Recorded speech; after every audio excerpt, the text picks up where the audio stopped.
Hi ನಮಸ್ಕಾರ ಎಲ್ರಿಗೂ. ಇವತ್ತು ನಾವು ಬ್ಯಾಂಗ್ಳೂರ್ ಸ್ಪೆಷಲ್ ದೊನ್ನೆ ಬಿರಿಯಾನಿ ಮಾಡ್ತಾ ಇದ್ದೀವಿ. ತುಂಬ ಈಸಿಯಾಗಿ ಮಾಡ್ತಾ ಇದ್ದೀವಿ. ಬನ್ನಿ ಹೇಗೆ ಮಾಡೋದಂತ ನೋಡೋಣ. ಮೊದಲೇದಾಗಿ ನಾವು ಚಿಕನ್ನ ಮ್ಯಾರಿನೇಷನ್ ಮಾಡ್ಕೊಳ್ತಾ ಇದ್ದೀವಿ. ಸೊ ನಾನಿಲ್ಲಿ ಅರ್ಧ kg ಅಷ್ಟು ಚಿಕನ್ ತೊಗೊಂಡಿದ್ದೀನಿ.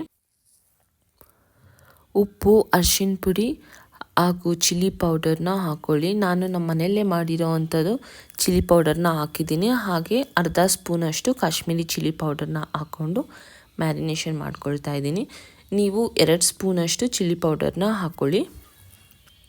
1/4 ಲೀಟ್ರ್ ಮೊಸರು ಹಾಗೂ ಸ್ವಲ್ಪ ಕೊತ್ತಂಬರಿ ಸೊಪ್ಪು ಮತ್ತು 1 ಲಿಂಬೆಹಣ್ಣು ಚೆನ್ನಾಗಿ ಹಿಂಡಿಬಿಟ್ಟು ಒಂದು ಹಾಫ್ ಆನ್ ಅವರಿಂದ 1 ಅವರ್ವರೆಗೂ ಚೆನ್ನಾಗಿ ಮ್ಯಾರಿನೇಟ್ ಆಗ್ಲಿಕ್ಕೆ ಬಿಡಿ.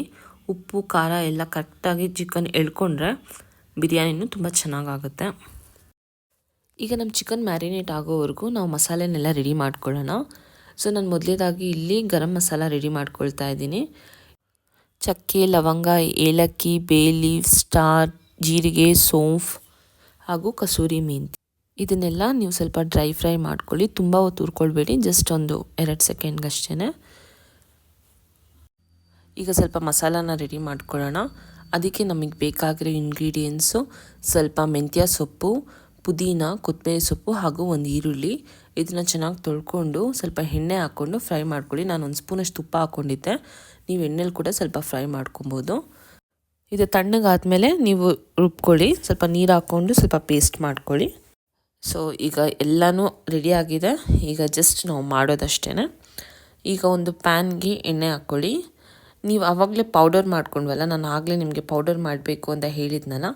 ಸೊ ಆ ಪೌಡರ್ನ ಇವಾಗ ಇದು ಹಾಕ್ಕೊಳ್ಳಿ. ನಾನು 2 ಈರುಳ್ಳಿ ಕೂಡ ಕಟ್ ಮಾಡ್ಕೊಂಡು ಇಟ್ಕೊಂಡಿದ್ದೆ ಸ್ಲೈಸ್ ಆಗಿ. ಸೊ 2 ಈರುಳ್ಳಿನ ಹಾಕ್ಬಿಟ್ಟು ಅದು ಸ್ವಲ್ಪ ಗೋಲ್ಡನ್ ಬ್ರೌನ್ ಆಗೋವರೆಗೂ ಅದನ್ನು ಫ್ರೈ ಮಾಡ್ಕೊಬೇಕು. ಸ್ವಲ್ಪ ಉಪ್ಪು ಹಾಕ್ಕೊಳ್ಳಿ, ಬೇಗ ಫ್ರೈ ಆಗುತ್ತೆ. ನಾನು ಮನೆಯಲ್ಲೇ ಜಿಂಜರ್ ಗಾರ್ಲಿಕ್ ಪೇಸ್ಟ್ ಮಾಡ್ಕೊಂಡಿದ್ದೆ. ಜಿಂಜರ್ ಗಾರ್ಲಿಕ್ ಹಾಗೂ ಚಿಲ್ಲಿ ಅದರಲ್ಲೇ ಹಾಕ್ಕೊಂಡು ಸ್ವಲ್ಪ ಪೇಸ್ಟ್ ಮಾಡ್ಕೊಂಡಿದ್ದೆ. ಅದೊಂದು 2 ಸ್ಪೂನ್ ಅದನ್ನು ಹಾಕ್ಕೊಳ್ಳಿ. ಜಿಂಜರ್ ಗಾರ್ಲಿಕ್ ಪೇಸ್ಟು ಹಸಿ ವಾಸನೆ ಹೋಗೋವರೆಗೂ ಸ್ವಲ್ಪ ಚೆನ್ನಾಗಿ ಫ್ರೈ ಮಾಡ್ಕೊಳ್ಳಿ ಎಣ್ಣೆಯಲ್ಲೇ. ಸೊ ಇದು ಸ್ವಲ್ಪ ಫ್ರೈ ಆಗಿದ ನಂತರ ನಾವು ಆವಾಗಲೇ ಮ್ಯಾರಿನೇಷನ್ ಮಾಡಲಿಕ್ಕೆ ಚಿಕನ್ ಇಟ್ಟಿದ್ವಲ್ಲ ಅದನ್ನು ಹಾಕ್ಕೊಳ್ಬೇಕು. ಚಿಕನ್ ಹಾಫ್ ಆನ್ ಅವರಿಂದ 1 ಅವರ್ ಇಟ್ಟರೂ ಏನೂ ಪ್ರಾಬ್ಲಮ್ ಇಲ್ಲ. ಸೊ ಮ್ಯಾರಿನೇಷನ್ ಆದರೆ ತುಂಬ ಒಳ್ಳೆಯದೇ. ಚೆನ್ನಾಗಿ ಮ್ಯಾರಿನೇಟ್ ಆದರೆ ಉಪ್ಪು ಖಾರ ಎಲ್ಲ ಕರೆಕ್ಟಾಗಿರುತ್ತೆ. ಇಲ್ಲಾಂದರೆ ಅದು ಒಂದೊಂದು ಸತಿ ಹೀಗಾಗುತ್ತೆ, ರೈಸ್ ತಿನ್ನಬೇಕಾದ್ರೆ ರೈಸಲ್ಲಿ ಉಪ್ಪಿರುತ್ತೆ, ಬಟ್ ನೀವು ಚಿಕನ್ ಪೀಸ್ ತಿನ್ನಬೇಕಾದ್ರೆ ಅದು ಉಪ್ಪು ಆ ಫ್ಲೇವರೇ ಬರಲ್ಲ. ಸೊ ಹಾಗಾಗಿ ಮ್ಯಾರಿನೇಷನ್ ಪ್ರೋಸೆಸ್ ಎಲ್ಲ ಇಂಗ್ರೀಡಿಯೆಂಟ್ಸ್ ಲೈಕ್ ಏನೇ ಮಾಡಬೇಕಂದ್ರೆ ಮ್ಯಾರಿನೇಷನ್ ಪ್ರೊಸೆಸ್ ಇಂಪಾರ್ಟೆಂಟ್ ಆಗಿರುತ್ತೆ. ಚಿಕನ್ ಒಂದು 5ರಿಂದ 10 ನಿಮಿಷ ಚೆನ್ನಾಗಿ ಬೇಯಲಿ.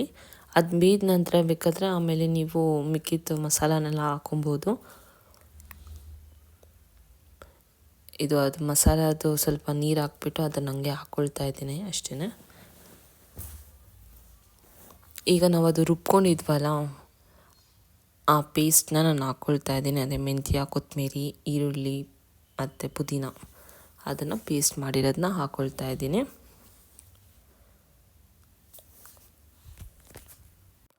ಸೊ ಇಷ್ಟೇ ಇಂಗ್ರೀಡಿಯೆಂಟ್ಸ್, ಬೇರೆ ಏನೂ ಇಂಗ್ರೀಡಿಯೆಂಟ್ಸ್ ಬೇಡ ಇದಕ್ಕೆ. ಉಪ್ಪು ಮಾತ್ರ ಕರೆಕ್ಟಾಗಿ ನೋಡ್ಕೊಳ್ಳಿ. ನೀವು ರುಚಿಗೆ ತಕ್ಕಷ್ಟು ಉಪ್ಪು ಹಾಕ್ಕೊಳ್ಳಿ. ಈಗ ಚಿಕನ್ ಬೇಯೋಕ್ಕಿಂತ ಮುಂಚೆ ಒಂಚೂರು ಉಪ್ಪು ನೋಡಿಕೊಂಡು ಉಪ್ಪು ಹಾಕ್ಕೊಳ್ಳಿ. ನಾನು 3 ಪಾವಷ್ಟು ಅಕ್ಕಿ ತೊಗೊಂಡಿದ್ದೆ.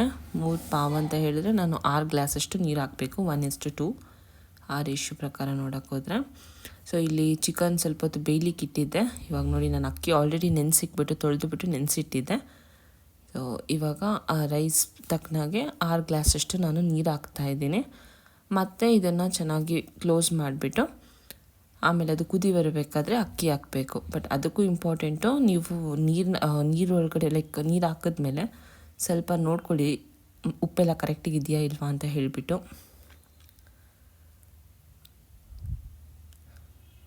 ಈಗ ನೋಡಿ ಚೆನ್ನಾಗಿ ಕುದೀತಾ ಇದೆ. ಈಗ ಅಕ್ಕಿನ ಹಾಕ್ಕೊಂಡು ಒಂದು ರೌಂಡ್ ಜಸ್ಟ್ ತಿರುಗಿಸ್ಬಿಟ್ಟು ಮತ್ತೆ ಮುಚ್ಚಿಕ್ಬಿಟ್ಟು ಇನ್ನೊಂದು ಮಧ್ಯದಲ್ಲಿ ಒಂದು ಸತಿ ತೆಗೆದುಬಿಟ್ಟು ನೋಡಿ ಲೈಕ್ ತಳ ಏನಾದರೂ ಹಿಡ್ದಿದ್ಯಾ ಅಂತ ಒಂದು ಸತಿ ನೋಡಿ.